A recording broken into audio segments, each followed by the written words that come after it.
Hello, it's Lisa here at Edulis World Food. I'm at the coast. It's a bit windy and I've managed to find a little nook in a rock here to just chat to you quickly before we start.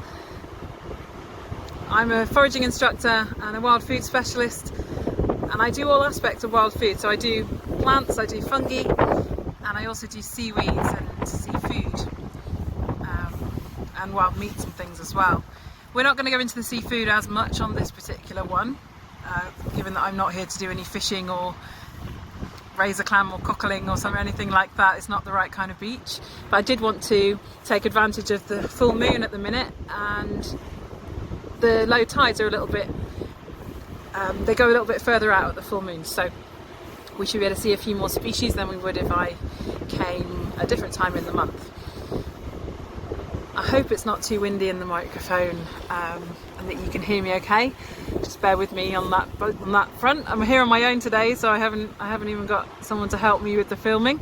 So it's all going to be handycam situation, and also there's no signal here, which is why we're doing this as a watch party, or you can just watch it online later. And if you do ask any questions, I will keep checking it, or tag me and I will answer them if I can later on. So it's not as interactive as live, but it should still be quite easy to engage with it if you wish, and I will hopefully answer your questions if I don't cover it in the video. What else is there to say? So I'm in England, and towards the north, and I'm on a very rocky shore today. Let's have a little look. It's actually quite a lovely view. I've missed the super low part of the tide today. I arrived a little later than I planned, and so we might be able to see some kelp and things, but I think I might have to show you that on the beach where it's washed up. But it'll be easier to speak up there anyway, I think. Oh, it's windy! I'm going to tie my hair back, I think. Quick notes on coastal foraging. I do have a video which is all the basics of foraging, so always look that up for more detail than I'm going to go to in every single live session, because it just takes too long to go over everything in detail about foraging in general, responsibility and the law and all that kind of thing. But I do want to just cover a couple of things now. It's going to drive me nuts. A couple of things to go over.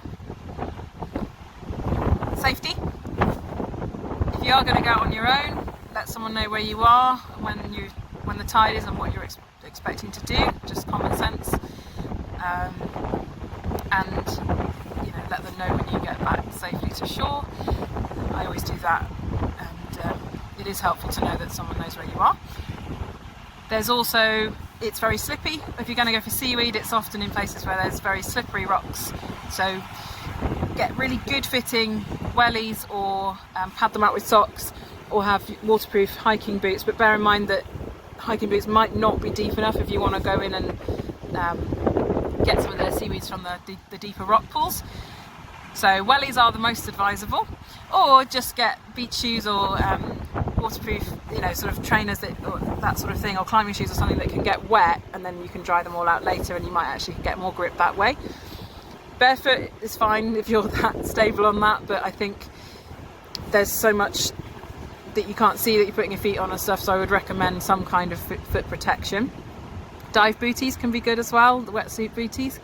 They can be great, because then it doesn't matter if you get wet, it just gives you some grip and some protection from urchins and sharp rocks and that sort of thing. Also, most of these beaches are beautiful, but you could still have glass hidden in the rock pools and all that sort of thing, bits of rusty metal, so you do need to just think about that. As lovely as it is to go around barefoot, just bear that in mind. And the other thing is about identification, which is true for all foraging. You need to be 100% sure of what it is that you found, and that's always the first question: what is it? then you can find out from that, is it edible, or which parts are edible, or what do I need to do to make it edible. So that's the first things. The law for personal consumption you can gather from the wild in public access spaces, but if you were going to pick commercially, as in to sell anything that you're foraging, then you need permission. And most of the coast belongs to the Crown, so if you're going to sell commercially you need to bear that in mind, which is why I don't. Cleanliness, so safety of eating what you're picking. For seaweeds, or actually for everything on the beach, you need to think about the water quality in that area. You can find that information online. It's kept up to date fairly regularly, or it normally is. Might not be so up to date during the lockdown and social distancing and everything, but typically there's data, and you can get historical data to see whether that's got good water quality at the place you're planning to forage. Find out if it's a nature reserve or an SSSI, a site of special scientific interest, all that sort of thing. They may have their own bylaws that you need to be aware of. There might be some super rare species, and it might not be the things you're foraging, it could be birds that nest in the rocks or on the beach and things like that, and you need to be, you know, it's on you to find that stuff out of why an area is a reserve. You know, make sure that you're clued up on all that stuff before you go foraging somewhere, and look for sewage outlets, because some places have sewage outlets near to settlements, and that would obviously affect your water quality and what is landing on the food you're going to eat. Some seaweeds you can eat raw, so yeah, you need to know the water quality. I'd just go away from places people frequent a lot. I would find little spots that are quite, maybe a little more tricky to get to, or they're not the typical beach that everyone puts their towel out and gets their ice creams, you know. The places where the seaweeds grow are usually a little more inaccessible and make that easier not to be near lots of other people and the waste and pollution they make.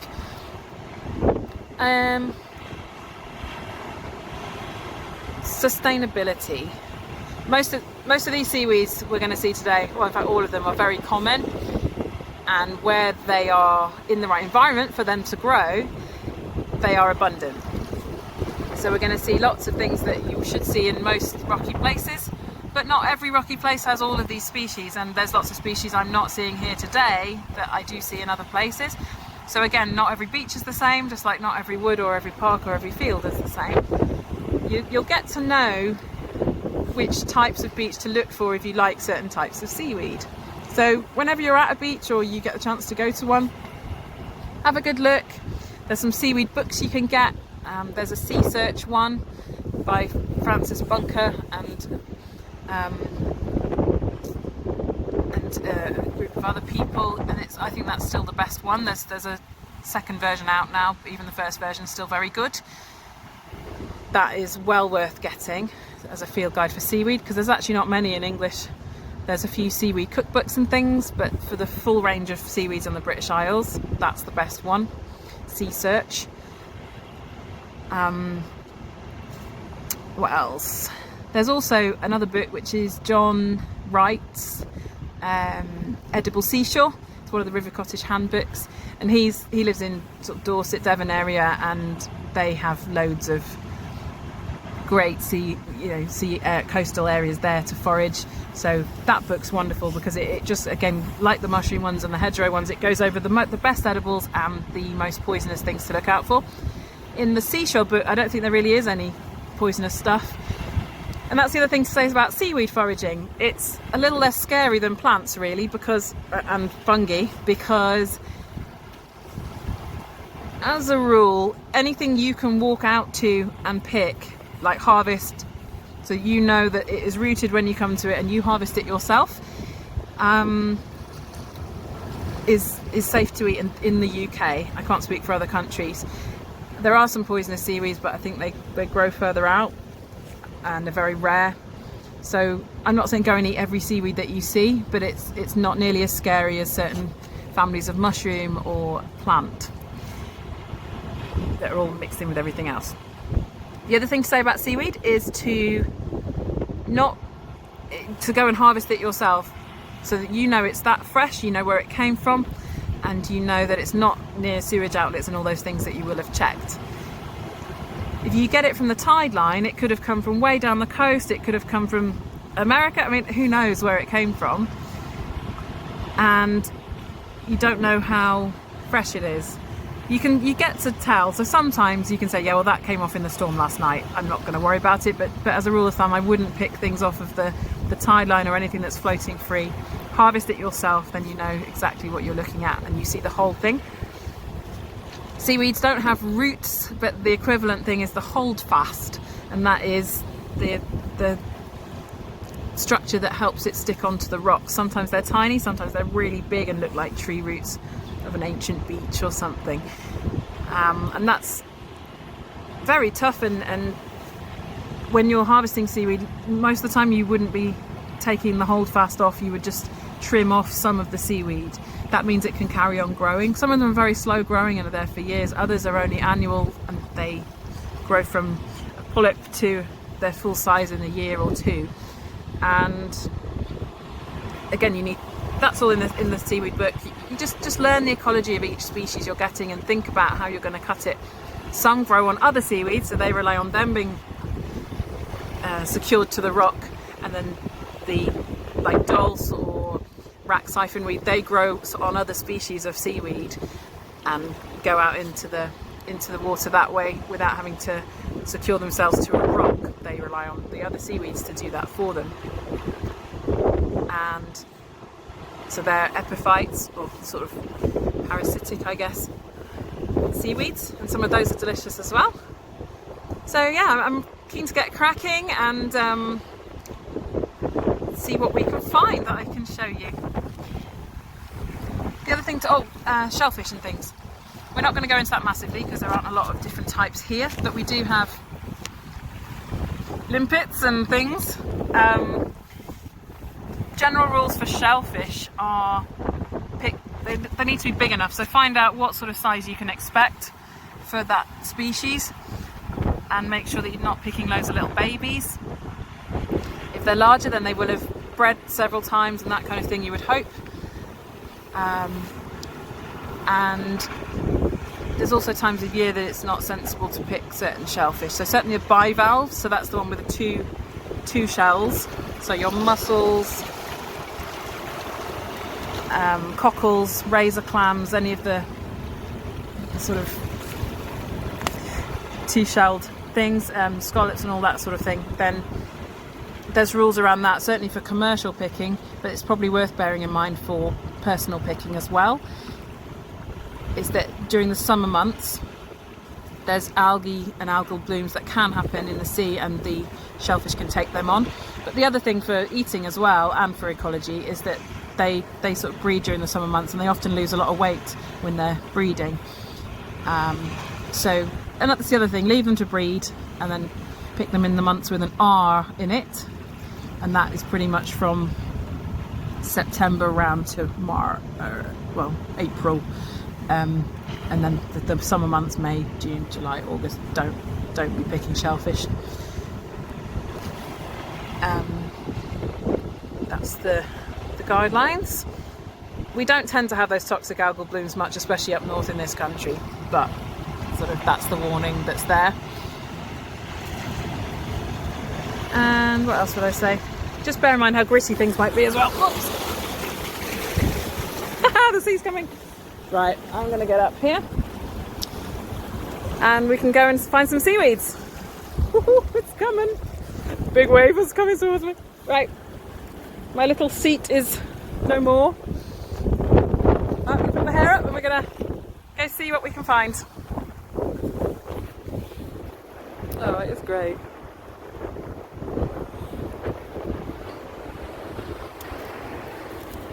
Let's go! We're going to start far out where the tide is at the minute. As you can see here, it's coming up fast now. And this lot is going to be covered in a minute. So I wanted to show you some thongweed or sea spaghetti. I think it's a bit of a misnomer because there's another seaweed that I think is a lot more like spaghetti because it's totally round in cross section, whereas this stuff is more like a flat ribbon, so maybe I'll call it sea tagliatelle or something. And here we are, sea spaghetti, Himanthala elongata, absolutely beautiful. And here's the little buttons that it comes out of, aren't they beautiful? I love those. Gorgeous little things. They're so tactile, they're shiny like vinyl and flexible. They're like little mushrooms. If you pick one, it's like a little green mushroom.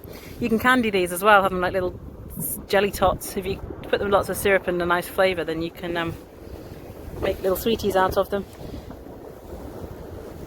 So this is what the long fronds grow out of.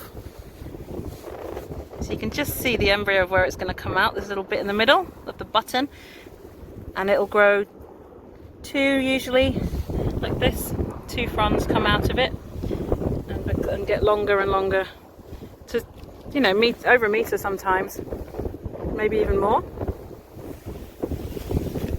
Oh, these little guys, they're just gorgeous. I could look at them all day and marvel at them.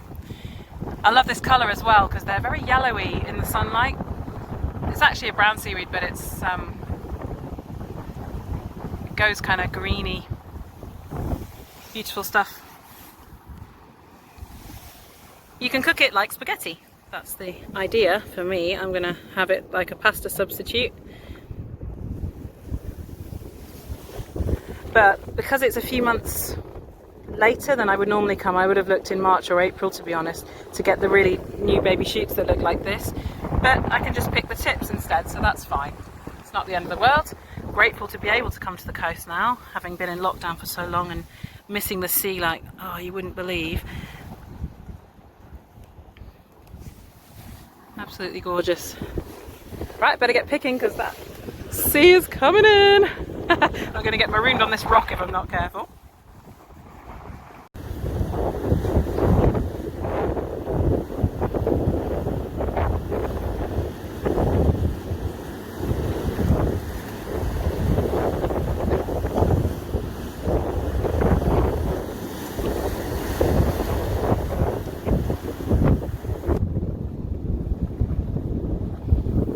Oh, look at these little babies. They're the really babyest ones. They're going to get to this sort of size and then they'll start growing out. Aren't they cute? Oh, I love them. Gorgeous. Well, it's kind of a shame that you didn't get to see the hilarious way I had to get off that rock because I left it to the last second. There was lots of bum shuffling, swearing, and very near misses with full immersion in a rock pool. Never mind, I'll leave that to your imagination. Here we've got some more seaweeds, one of which is my absolute favourite. Here we have a beautiful seaweed. It's quite unassuming, it's quite small as you can see, compared to the sea spaghetti or kelps and stuff. It covers rocks, it just sort of has this carpety, deep shag, deep pile effect on rocks. You know what it is? Do type it into the comments.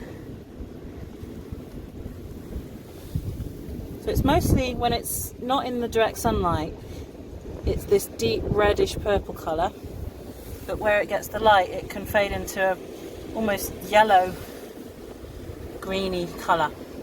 It's all the same species, it's just different levels of UV bleaching on them a bit.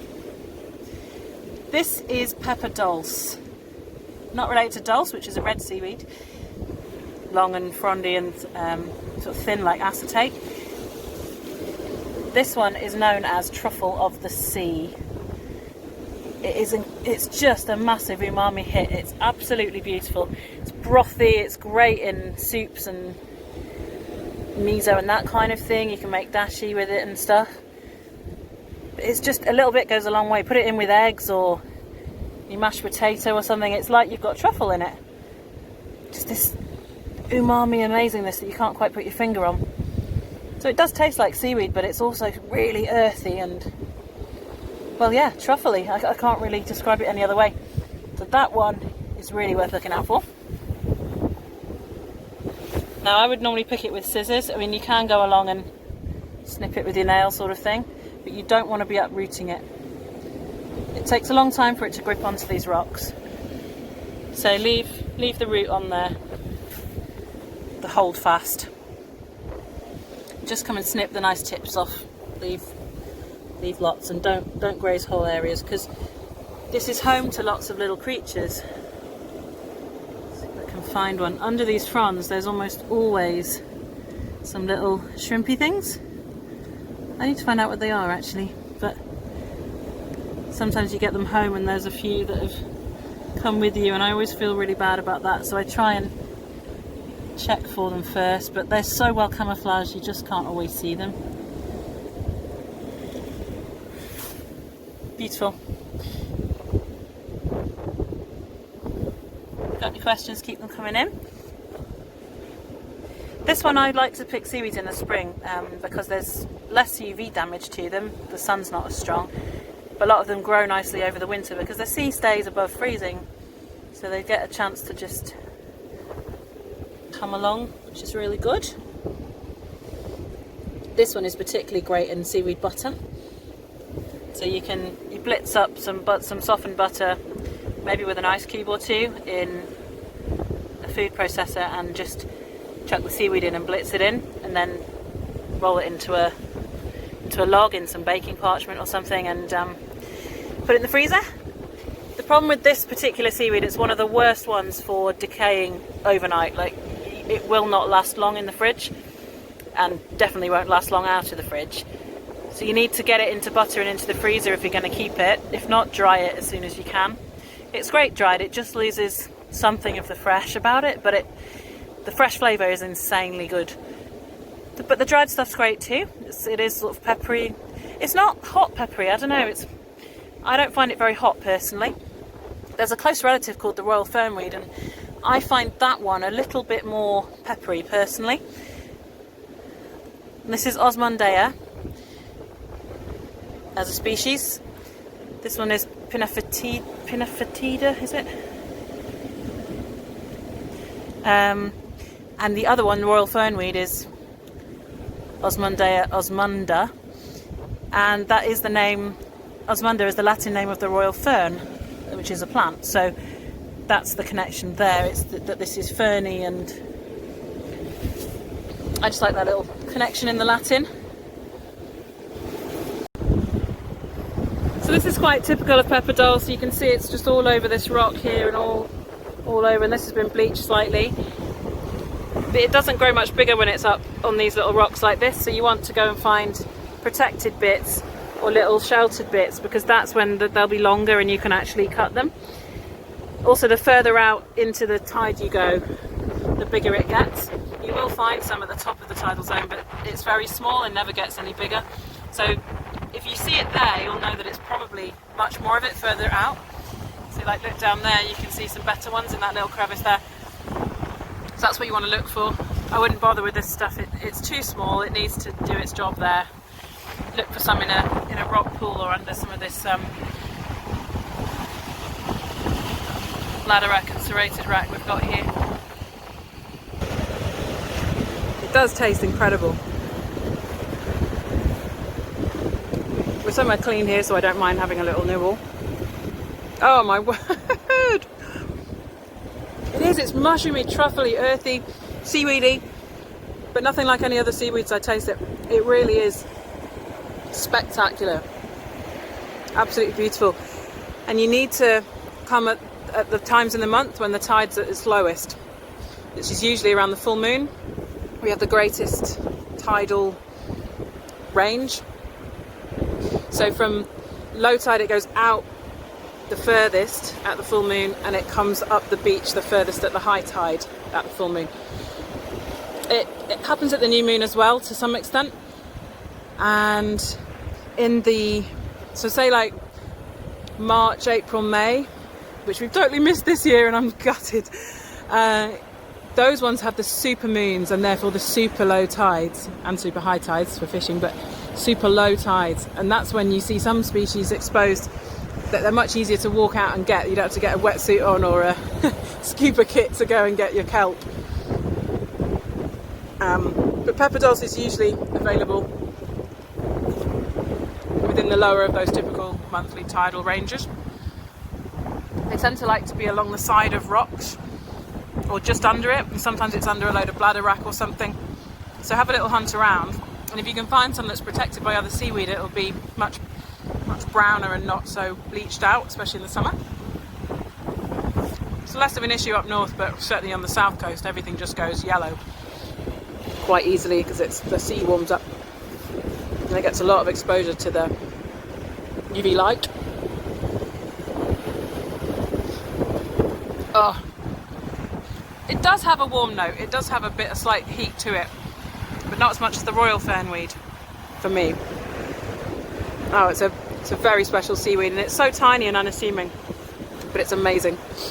Right, the sea's coming round my feet yet again. Wasn't there a minute ago, so we better keep heading back down the beach and not get caught out. Let's move on. Now, I've just spotted something funky here next to this little winkly whelk thing. This is young, so I can't really show you its full extent, but this will blow up into a ball about this size and be full of air, and it's got a really funky name. It's called the oyster thief. You can see they're all sort of starting here. They're a parasite on the pepper dulse. Or an epiphyte maybe. They sort of swell in these big clumps of floating greeny brown balls, very sort of knobbly. I love the name, the oyster thief, and it seems unusual and you think, what's with that? And the story as I've been told it is that if a little bit of pepper dulse grows on the shell of an oyster growing in the rocks or in a rock pool or just on the seabed, and then the oyster thief seaweed parasitizes or grows on the pepper dulse on the shell, as the oyster thief grows, it gets more and more gas inside it that makes it buoyant as it photosynthesizes, and it floats off and takes the oyster with it and moves it whether it likes to or not. So it sort of steals the oyster away on the tide. I love that. I think it's a great thing, and it helps me remember the name as well. There's two types. There's of that family. There's one that's very firm and kind of got a thick outer coating, and there's one that's much more papery and tears more easily. Only one of them I think is the actual oyster thief, but they're both similar, so you need to note which seaweed it's growing on, find the one that's growing on the pepper dulse. And you can, because they're hollow, you can stuff them with things. So I've seen Mark Williams in Galloway, for example. I saw him stuffing some big oyster thief balls full of yummy, gorgeous seafood and delicious stuff. I wish I found them more often, because I'd love to play with that idea, and just never really find them that often in my locale. But I do often, if I go up to Scotland and to the Western Isles and things like that. I mean, the whole west coast of Scotland and Wales is very, very good for seaweeds, right out into the Atlantic, and it's usually pretty clean as well, unless you're by a big port or something, industrial area. Let's move on.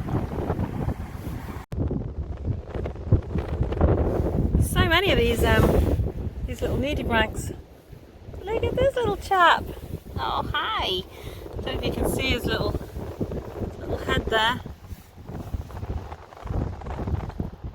His little feelers and his little antenna, and then these beautiful folds here are probably his or her lungs. Nudibranch means nude lungs. And look, there's loads of these little chaps. Oh, this one's so pretty. Hello, look at you, you're spotty. Oh, this is making me so happy because when I went diving in the Red Sea, we used to look for nudibranchs, sea slugs, pyjama slugs. They have such a range. But I've not seen these little fellas. I love a little spotty one there. And we've got two there getting jiggy with it. Woohoo! And they're sort of, the foot underneath is kind of blue. I don't know if these are sea hares. I'll have to look them up. I'll put in the comments what they are. Oh, he's so pretty. There's loads of them. And they're all mating, so that's nice. In the pond here, the rock pool here, we've got, so let me show you this. So this is a piece of forest kelp. May even be the golden one, or maybe it's just young. So this is what I'm talking about when I say a holdfast. So these roots are what secures it to the seabed. I mean, the sea's pretty strong, as you know. The currents and things are very hard to stand in. So this is a forest kelp. Beautiful. That one's actually young enough that I might be able to dry that. I don't get forest kelp much, so unless you've got a wetsuit or you're happy to go out and swim. You don't often get to walk out to the forest kelp. They stay just below the tide line, and so these ones stand up straight. So unlike oarweed, this one is secured there. It stands up in the water, and just the heads just sort of bob in and out of the shallows when you get the super low tides. It's nice to be able to see the holdfast without uprooting one. The weather's done that for us here. So I don't know how old that one is. Maybe this is its first season. Maybe it's a little bit older. I can actually use that because the fronds taste delicious.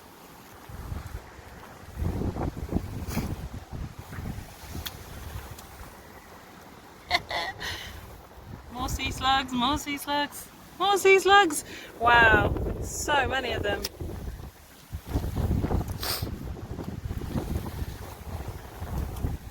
Goodness, there's something going on there. There's about 5 of them in a big pile. 2 big ones there. Need a polarising filter, don't I? Wow, I've never seen so many of these beautiful things. And I think this, see this stuff? I think that's their eggs that they're laying. Bright orange sort of squiggly stuff. Wow, that pink there, look at that. Oh, you're really not getting the colours, but it's so pretty. Right, I'm going to skip across this gap. But I've just spotted this. So that is a fishing weight that was wedged in the rocks. Snap their line. So I'll take that with me as well. Remove that. Here's another different and nutritious seaweed. Now it's got the same colours as the bladder rack here, or the spiral rack actually, I think that one is potentially, but it's a different one. So if you look at the bladders on this one, they're in pairs and they're either side of the central line. I'll try and show you. So like on the edge of here, look. So the bladders are in pairs, or roughly in pairs, and there's a central line on the flat frond, and the bladders are either side of that.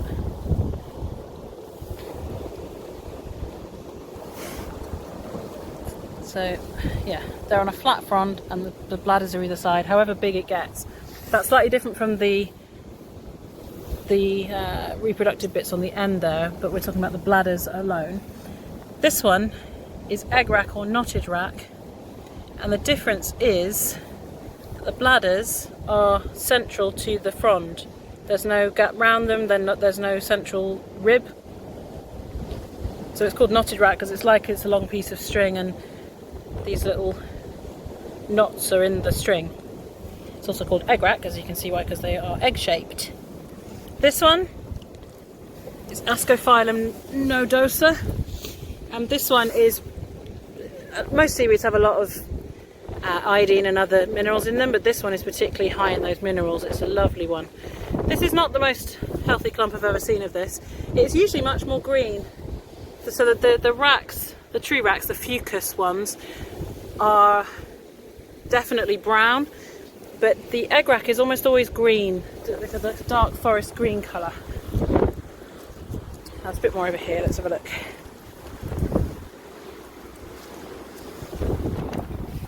Yeah, here we go, this is a little bit better. And actually it's starting to dry out in the breeze. I don't know if you can see the colours truly properly here, but see how much longer it gets. It gets really long actually, so this is all the same frond. And all the way through, the bladders are central to the stem and there's no frond around it. Little bobbles. This is the one I found. I remember being on the beach in Wales as a kid, and these bits of seaweed would stick in my foot and really hurt in the sand, and I think it's this one. It goes so hard when it's dried out. But yeah, so again, I've got some of this at home already. The egg rack likes really fast moving water, so you're only going to find it in places that water really swooshes and whooshes around.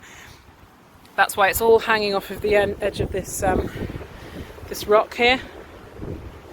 All that hanging down, that's all egg rack, not bladder rack. The long stuff is the egg rack, and then above it we've got the spiral rack or baby bladder rack, maybe it is.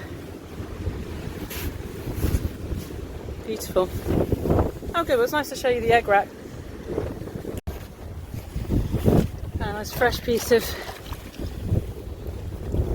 forest kelp, so that's nice. That will dry nicely. That's just the fingery fronds and don't need the hard stem. That's lovely. And I've just found some gutweed doing its gutweedy thing here. Here we go, look. Can you see how much they're like intestines and all full of gas? They just look like sausages and guts in the water. So they're actually little tubes which can fill up with gas as they photosynthesize. Very cool.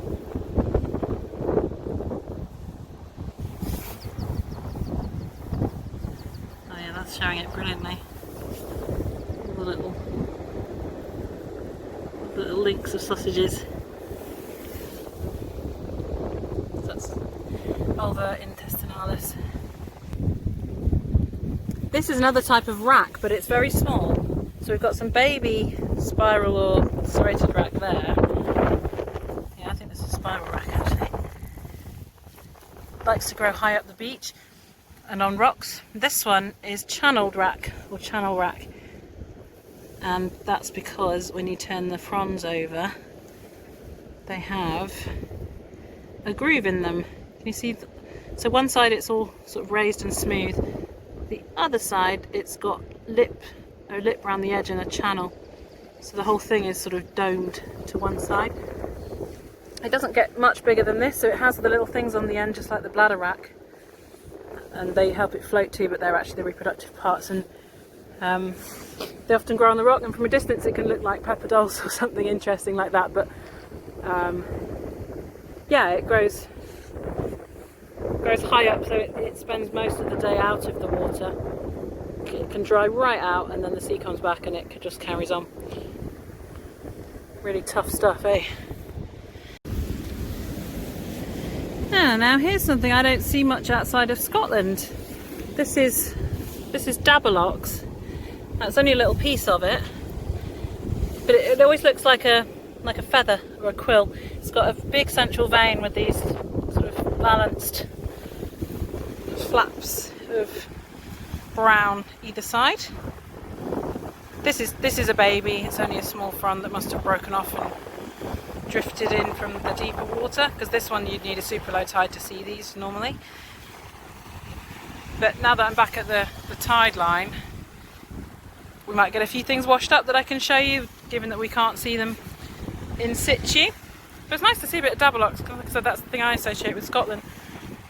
I don't really see it in Yorkshire or North Wales where I go, or anywhere like that. Don't tend to see it. Doesn't mean it's not there, it's probably just out in the deeper water.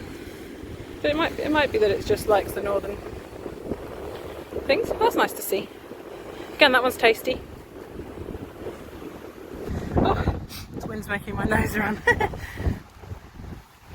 What else have we got? I don't think there's much other types now.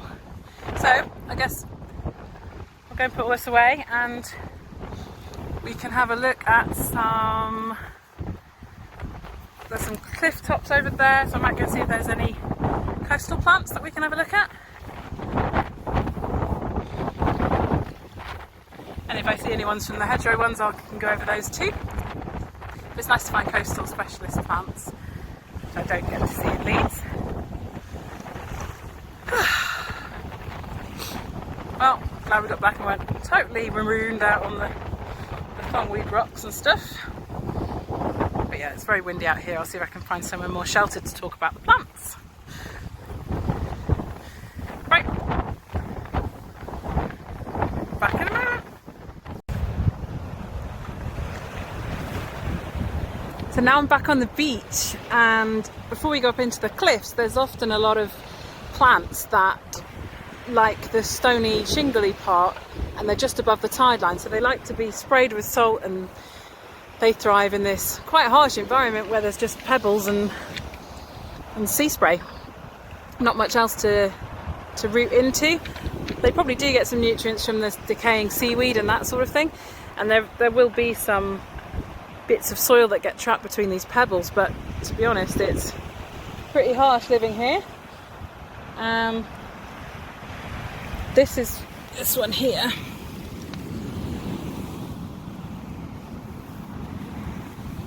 You see that? This plant here is an orach. It's in the fat hen goosefoot family, very similar to fat hen if you're familiar with that. Also called tree spinach, and I have a tree spinach in my garden that's got fluorescent pink hairs on it, but the wild ones have silvery hairs on them.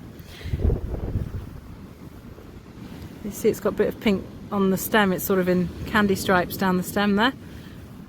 It's not always got that, but this one does. It probably means it's had a bit of a harsh time if it's getting some red and purple on it. The leaves are broadly goosefoot shaped, so that they're sort of, they've got a main vein up that way and then two big side ones that make slight points, so two little smaller points, and it's just a great big fat main vein there. That one's got, the points are a little more pronounced on that one there. Now they're slightly fuzzy, so when you eat them, this sort of, these little hairs are actually movable and come off. But if you eat the sort of slightly older leaves where all that stuff's come off, then they're slightly less powdery tasting. But they're great. They're really slightly salty. And you can blanch them just like spinach, or you can eat them raw, but I think they're nicer just slightly blanched, slightly wilted. Really, really lovely thing. And because of we grit our roads and everything, you sometimes find these along roads as well. I'm not saying you should eat those, but it's really weird. You're thinking, well, that's odd because that's inland. But then you think about it, all the spray that comes off the road in the winter is salty enough that they actually thrive there. And sort of lorries and cars coming in from the beachside car parks or whatever, or coming off the ferries from abroad, they can bring the seeds in along on their wheels and toss them over to the sides of the road, and so it just spreads from the coast inland along the major routes of the roads that they salt in the winter.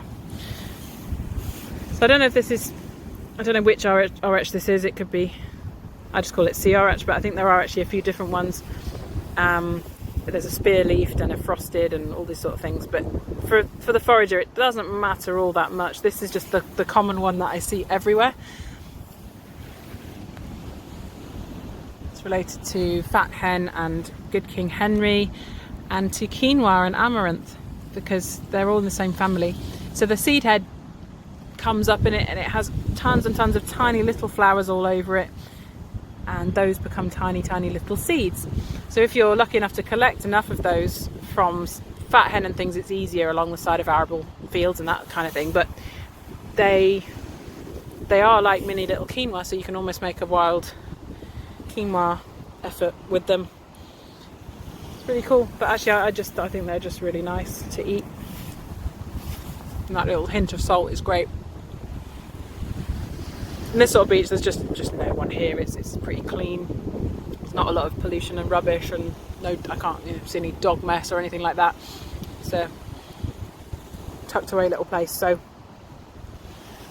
little rinse if I want, but actually, oh, that saltiness is really tasty. Oh, I like that. Very, very nice. They've got a nice little bite to them as well. They're not too flimsy. Mild, but they do have a really good flavour. I think it is that slight saltiness. So yeah, Orach, goosefoot, worth looking out. We've met dock family members in previous videos. This one is the curly dock. You can see why. The leaves are really, really twisty and curly.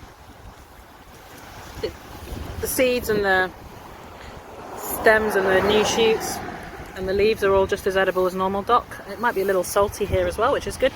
But yeah, it's just more frilly. It's a different variety. Just spotted a sea plantain there as well. Actually, no, it's not a sea plantain, it's a buckshorn plantain. I saw these flowers first, and they are very much like the broadleaf plantain. The flowers on them are very similar, but the leaves are really cut and divided. They're very pretty. So it's like little antlers. So that's why it's the buckshorn plantain. It's quite nice. It's not amazing, but it's quite good.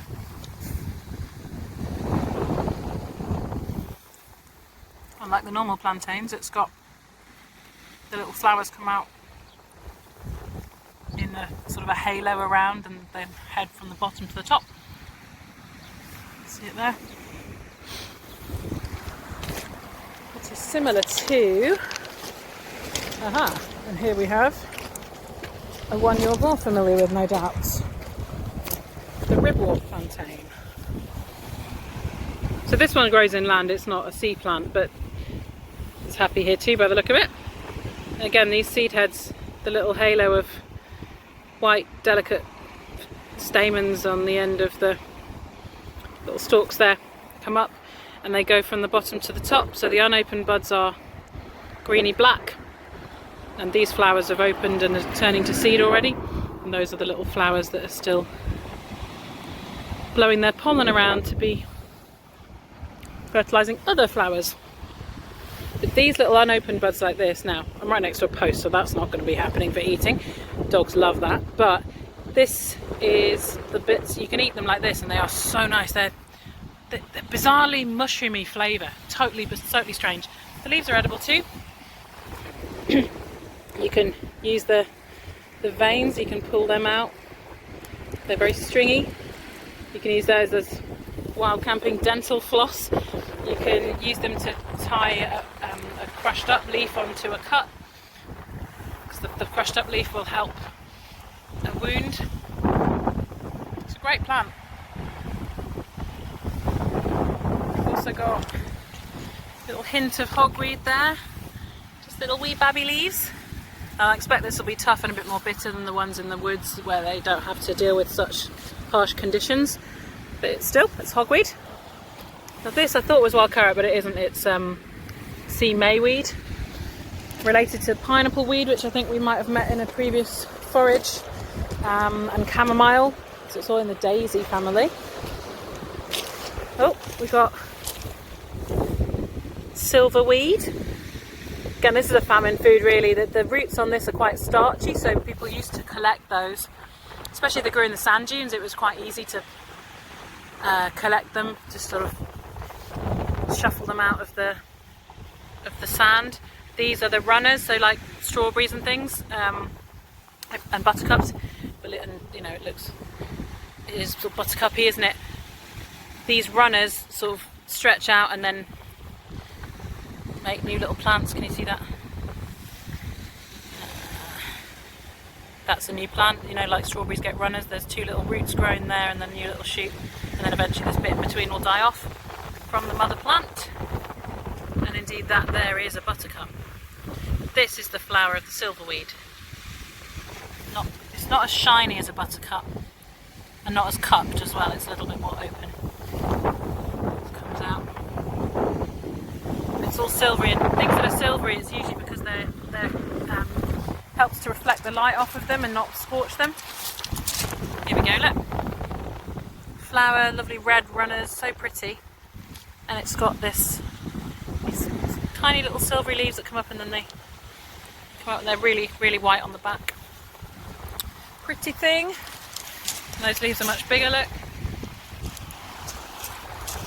Any more definite coastal plants? Let's have a look. Oh, this is pretty. That is scurvy grass, and I think it might be common scurvy grass. Yeah, these leaves are a bit more typical. Most of them have gone to seed already. Those little seeds, they're great pickled because they're hot. I mean, they're really peppery, gorgeous little things. So if you want peppery little pickles to put on things, I mean, you don't have to pickle them. You can use them when they're fresh, then great. But if you wanted to keep some for another day, they pickle really nicely. Oh look, here's a lovely little clump. So common scurvy grass has leaves up to about, I've seen them up to 1 inch actually, but usually in the harsher places they're small, and they're just tiny little heart-shaped little lily pad things. They're very much like little lily pads actually. Very pretty. And being a member of the mustard family, they've got 4 petals. We went over that with the Jack by the hedge and some other stuff in other videos. And then it has pods all down the stem, again typical feature of many of the mustards and brassicas and the cabbage family as well. So it's a crucifer with its 4 petals.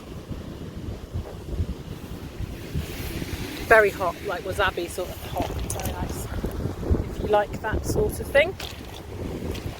Growing in amongst the fine shiny grass that you get on coastal scrubland.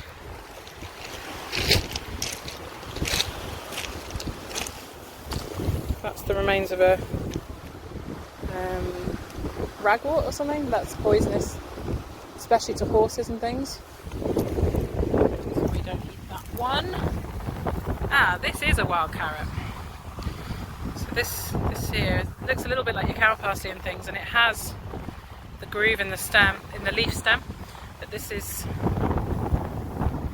a wild carrot, I would say. Just a little bit different from the cow parsley if you know cow parsley. Also, cow parsley would have long flowered by now. Oh, there's a slightly bigger scurvy grass leaf, look. Pretty. A few more wild carrots. If you have permission to dig up a wild carrot, then you would get a great big taproot on it. It's just whitey, like more of a parsnip colour, but it does taste of carrot. A little bit bitter. So the ones we have been bred and grown so that they aren't as bitter as the wild ones. But you can eat them. Oh, here's one of my favourite little plants. I was hoping we might see this little chap. Look at this. Anyone know what that is? Great shape on it. It's absolutely fabulous. This is called sea sandwort, and it again loves this upper tidal zone.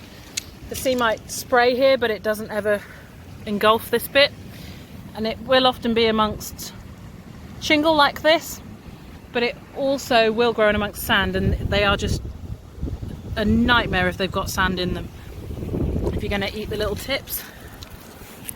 So I sort of cut them off like maybe there, and just have the very geometric little tips They're great pickled. You don't want to keep them for a long time though. They don't they go a bit soggy after a while, so if you can eat them within a couple of months or something, they're really nice pickled. Look beautiful and stuff. They're a little bit cucumbery, but I also find they have a bit of heat behind them and a slight bitterness, so blanching them is quite a nice thing to do, but they just look gorgeous on the plate and indeed on the beach. A bit more of the common scurvy grass there. Now the leaves are curled up on that, probably because it's such a dry little spot. Got the orach again.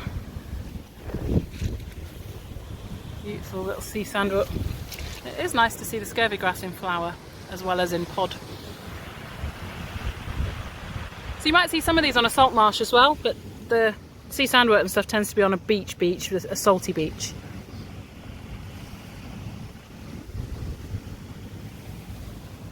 Because estuaries are a mixture of salt water and fresh water coming in from a river mouth. That's where you're going to get your samphire and things. You wouldn't find samphire here, it's not a tidal estuary. Now I've just spotted something really interesting here, because this is something I've mentioned in other videos, but we didn't have any examples of it to show you. Anyone think what it might have been? Look at the leaves. Frondy, ferny type of thing. It's got it's got umbelliferous flowers coming out. Look at this. Red or purple splotches all over it, speckles and spots. All the way up the leaf, look. So this is poison hemlock. Not hemlock water dropwort, we're not by a stream, we're not by any water here. Well, we've got the sea, but this is a dry place. This is hemlock or poison hemlock. And you can see that most of them will have this very clear amount of red splotching on it. Do you remember also what I said about the leaf stem? What am I expecting in cross section? So all the cow parsley and the chervils will have a groove in the leaf stem, whereas this is completely round. There's no groove like celery. So if I was to cut this leaf stem in half, it would be round or oval in cross section. No groove, no big single groove down one side. It's got ridges, like there's ribs that go all the way down, but I'm talking about a groove, like, you know, when you cut celery crossways, you get sort of a moon shape, a U shape. That is what we'd be looking for cow parsley. Hemlock has red speckles and the leaf stems are round. Now this one's a bit stunted, its joints are very, very close together, and it hasn't flowered yet. The cow parsley's already flowered. Have a little sniff. Oh yeah, it's not a pleasant smell. So there we go, that is hemlock.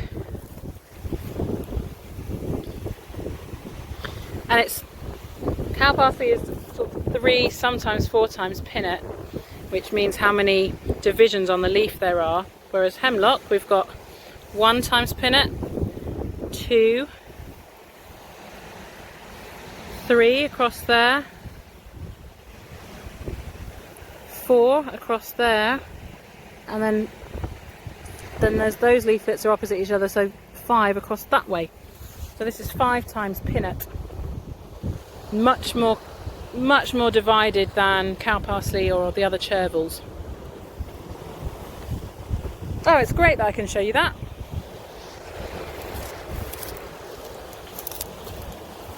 So even these really young plants, there's still speckles on their stems. Look. Yeah. It's just more sort of soft and fluffy. It's hard to describe. Oh, look at that. Huh, that looks like actual curly leaf. That looks like parsley. That might have just escaped from someone's house or something. How unusual. So that's a different umbellifer. That really looks like parsley. Don't often see that in the wild. I'm going to look that one up. But yeah, that could be a garden escapee. Such close leaf. Oh, it's not the only one, there's another one up there. There are houses kind of over the road and near here, so maybe, I don't know how that got there. But yeah, so that will have an umbrella for us. There's some more there as well. So this is clearly a different type of umbellifer. No spots on it. Very finely cut and divided leaf there.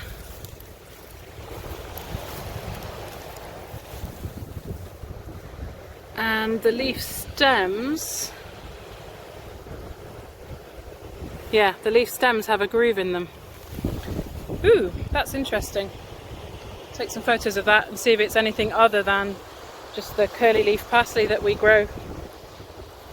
cultivate. But yeah, you can see those red speckles on the hemlock very clearly. We've got cleavers here as well that we met before, the goosegrass. We've got nettles growing here. So you still find all the normal plants as well, all the normal kind of land plants. Got some big thistles going on here. A few other things. But yeah, lots of hemlock, eh? Lots of that.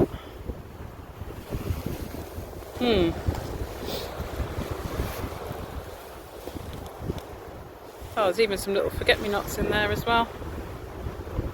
Tiny. The flowers are minuscule on those because they're in this harsh environment instead of in a park in Leeds like we saw last time. Cool, well, nice to see you, hemlock. Thanks for showing us your spots. So that was the hemlock. This here is what's looking like a cow parsley. Very sort of open, lacy, airy flowers. And the leaves,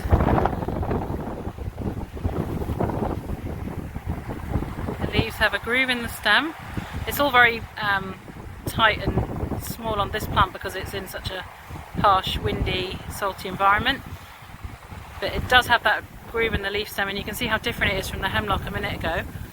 The stem is ribbed and hairy. It's sort of got a fine silvery downiness on it. There's a little bit of purple on there, but you can see it's not speckly like the hemlock was just over there. So you can see they're quite different. And remember what I said about the leaves being sort of 3 times pinnet tops. So we've got once that way, twice that way, 3 is this way, and those don't really, they sort of divide again, so maybe 4, but it's debatable. Not as finely cut. Oh hello, we've got an allium as well. See there's a few garden escapees here for sure. But look, this is related to our wild garlic. Beautiful 6 petal flowers. And sort of oniony, leaky leaves. Oh, nice to see you. Interesting. That is odd. Right, let's see what else we can find. Ooh, I've just found this little hillock which is just covered in all sorts of plants. So let's have a quick whiz round this. Well, the first one we've got here, it's all white on the back. This is mugwort. It's related to wormwood that makes absinthe. It's psychotropic. Well, it sort of promotes, what is it, lucid dreaming, that kind of thing.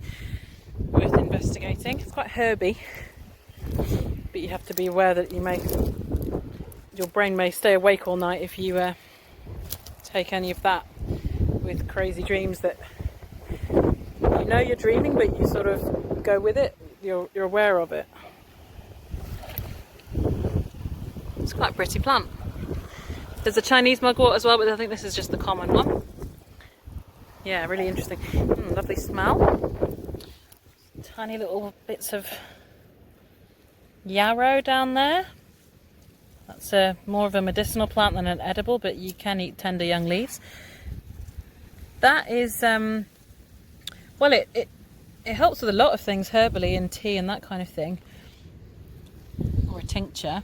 But one thing I was told about it was that it's styptic as well, so it coagulates blood. So like if you've got a nosebleed or something, you can crush a leaf up and stick it up your nose or into a cut, and it should stop it bleeding, apparently. But don't quote me on that. Wow, these poppies are incredible. Look at that, it's so beautiful. That's insanely massive. Ooh, so I bet these seed heads will be amazing later. Oh, there's just loads of poppies. Fantastic. We've got our burnet rose there. So cool because the leaves look like greater burnet, which is a totally different plant. We've got broom, which is in the pea family. Whoa, it's heavy. It's in the pea family, like gorse, but gorse is spiky and broom isn't. These are oxeye daisies, and the greens on this are delicious. They're sort of like celery meets, I don't know, sort of tasty carroty sort of flavour. They're not related to carrots, but it reminds me of that. And these little buds are great pickled before they open out. They make great little capery pickly things. I hope it's not too windy in the microphone. What else have we got?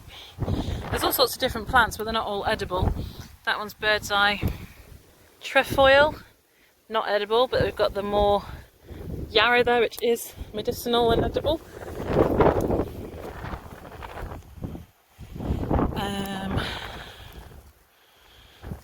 Got all sorts of things. There's a lovely load of daisy greens there. Beautiful.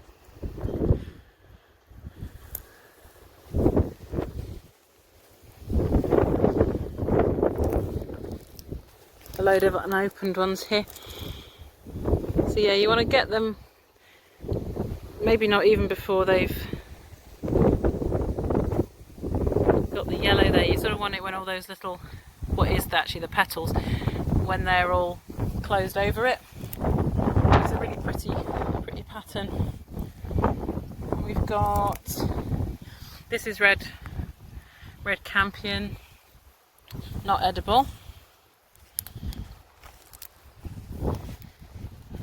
Here's some yarrow that's nearly in flower. So you see it gets a big flower spike, and it'll open out into what looks a bit like an umbellifer, but you can tell from the leaves and the structure of the plant that it's absolutely not an umbellifer, but it has an umbelliferous sort of flat whitish head of flowers. See the big mugwort stems there. Oh, it's nice to be in such a little wildflower meadow. I expect this was just scattered with some kind of seeds, some sort of wild mix. There's nettles and the curly dock again that we saw by the sea. Gee, those ones probably just blew in of their own accord. Lots of thistles. Ow! Spiky thistles. What else? Have we got anything else that we can show you? So these aren't necessarily coastal, but they are sort of different to what I see in Leeds. And oh, that's cool. This is greater burnet. This is the plant that the burnet rose over there looks like, and you can see the leaves are quite similar. But the flower heads are like this, and they go, normally these look a bit faded actually, but they're normally a really deep burgundy, crimsony red. Oh, that's funky. Actually, I saw a rose in flower just over there. See if I can show you one. The burnet rose. Oh yeah, look, here's some more greater burnet. So have a good look at that leaf.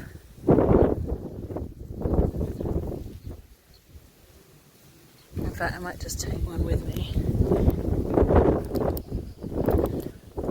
Let's have a little look over here. Sorry, it's very windy.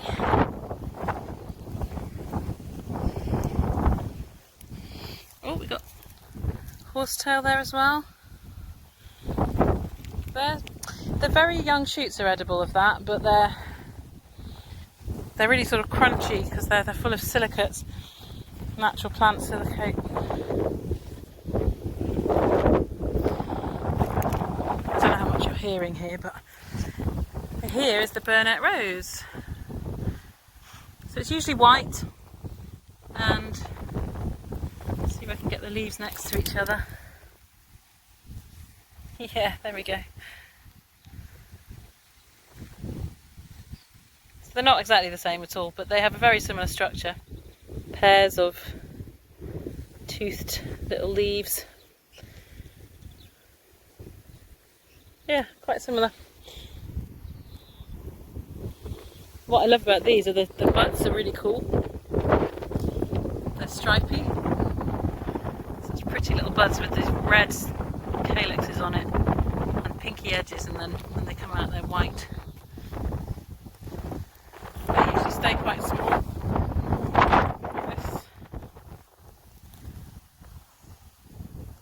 That's quite a nice sight. Okay, so I can show you broom a bit better over here now.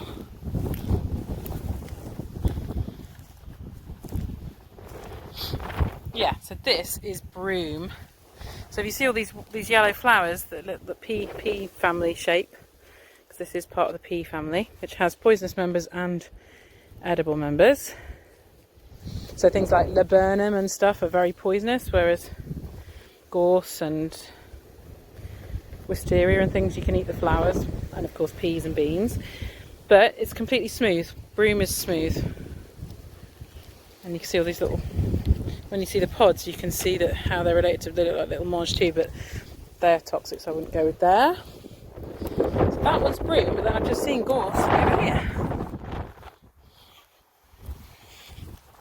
Oh, that is a burdock. I think dandelion and burdock.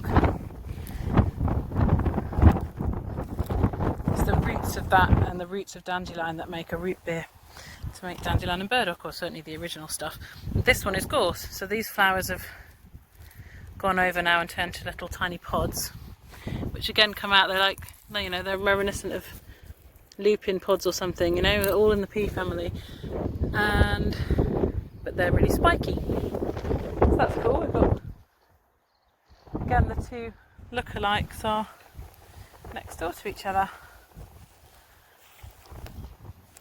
Makes my life a lot easier, certainly. Oh, I love these as well, these sort of cranes bills of some kind, the sort of geranium family, these. Related to, if you look at the shape of the leaf, very similar to Herb Robert. We've got our plantains again, the ribwort plantain, long leaf. And that one's a normal dock. Don't want to flatten all this really.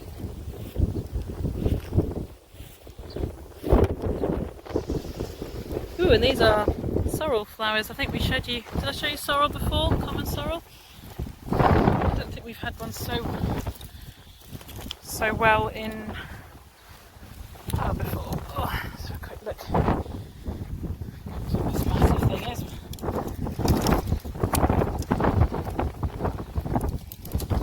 Huge umbrella that's died there, but these are the seed heads, the flower heads, sorry, of common sorrel, and you can see it's sort of dock-like because they are related. But if we get down in here, the leaves we've got,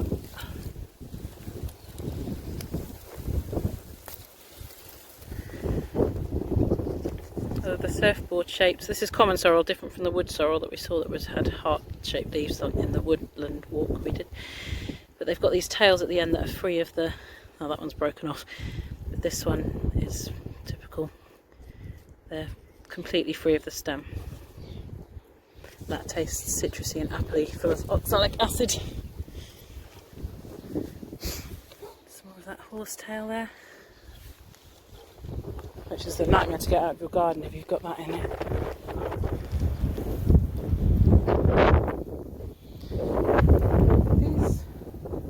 These heads actually look like hemlock. I can't see any new leaves. It's really strange. And then you've got mugwort leaves there.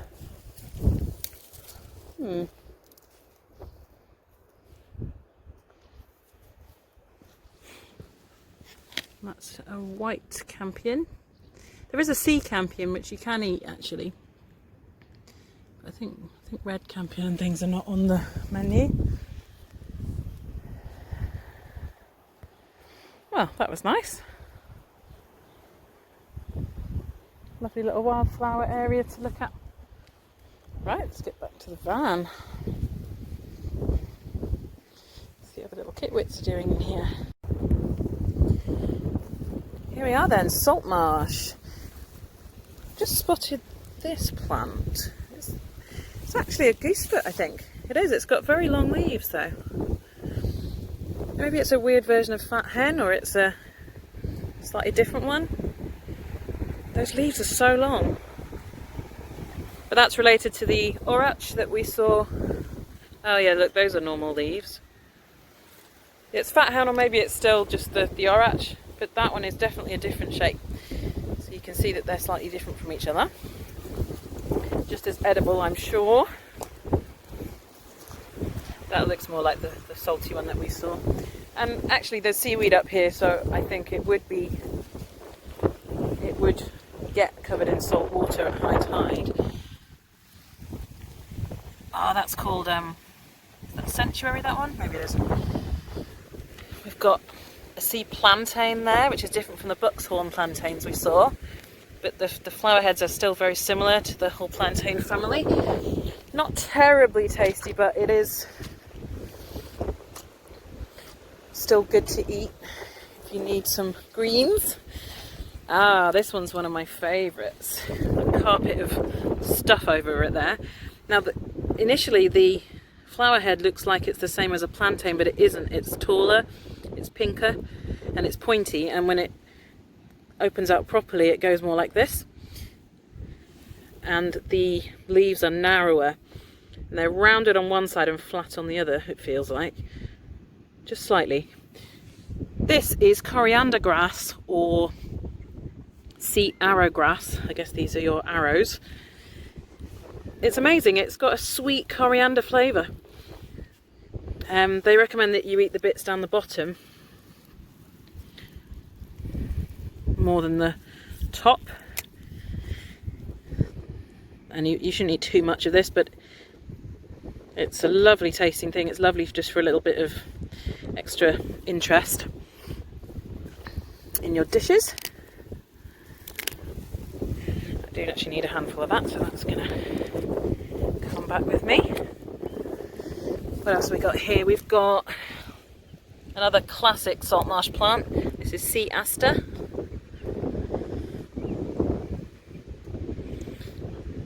Succulent and sort of slightly thick and squeaky. It's got very straightforward leaves with a vein down the back. Oops. Where's that one gone? Can't see where that went in the mass of green that we've got here.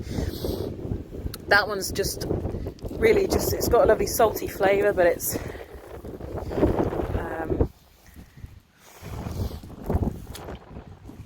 tasty and very common. And even when all the other grasses and the things haven't come up, that one can sometimes still be visible in the very early spring. Oh, there's one other little plant here that we haven't met yet. It's this one. This is sea purslane. It's got some really big fat red leaves there, which is interesting. But these are delicious. I absolutely love these scattered on things. It's delicious stuff. Really, really nice. And there's only a tiny little bush here, sort of a couple of little bushes everywhere. But in other places, this will be sort of just miles and miles and miles of it. Very, very common. and when it's there, there's usually tons of it. Oh, look at this! Oh, these are pleasing. These are pineapple weed, or pineapple scented mayweed.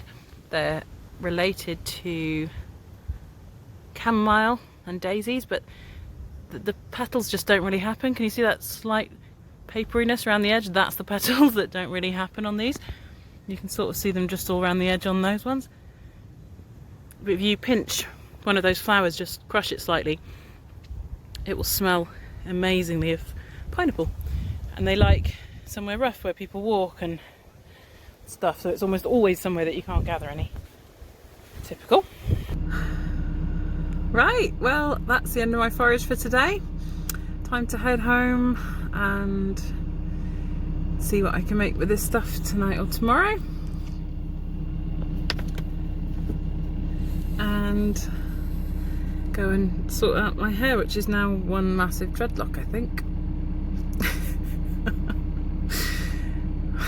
I would film me, you know, singing loudly to myself all the way home, but you've probably had enough for one day. Thank you for following me along, and whether you watched this in bits or you watched it in one go, Herculean effort, thank you. Do leave comments, let me know what you think. Is there anything else you'd like to know about? Anywhere you want to hear about, let me know. I'll be doing some recipe ones at some point as well. I've just been taking it easy and only doing the ID walks for now. But I will be doing much more cooking and travelling and webinars from home as well, telling you how to do specific preserving or to make certain recipes or certain techniques. There's loads of those things I can do, and looking at what I can introduce on that front. Some of them will be free, others will have a small charge, as this is my job, and it takes years to learn all this stuff, but I do love to share it. And because I can't have actual courses at the minute, it's nice to try and do them online and at least keep you going until you can come on a in-person course with me, which I would love for you to do. Do please follow my Instagram at Edulis Wild Food, my Facebook page, because if I do Facebook Live, then you'll get a notification that I've gone live. And do follow my YouTube channel, because I'd really like to do YouTube Live, but you need a minimum of 1,000 subscribers, which is a YouTube requirement, to do mobile streaming. And I think it's more stable than the Facebook Live. So if you aren't already following me and you would like to, you can always turn off the notifications. I just need some help getting to the stage where I can do the live feeds, and I expect then it will organically go up when I start putting more content back on there. It's about 5 years old and I haven't added anything for a while, so I promise to add things to YouTube for interest. Yeah, just keep in touch, and I do appreciate you coming along with me on my forages. Yeah, happy full moon, and happy foraging. Stay safe. Bye.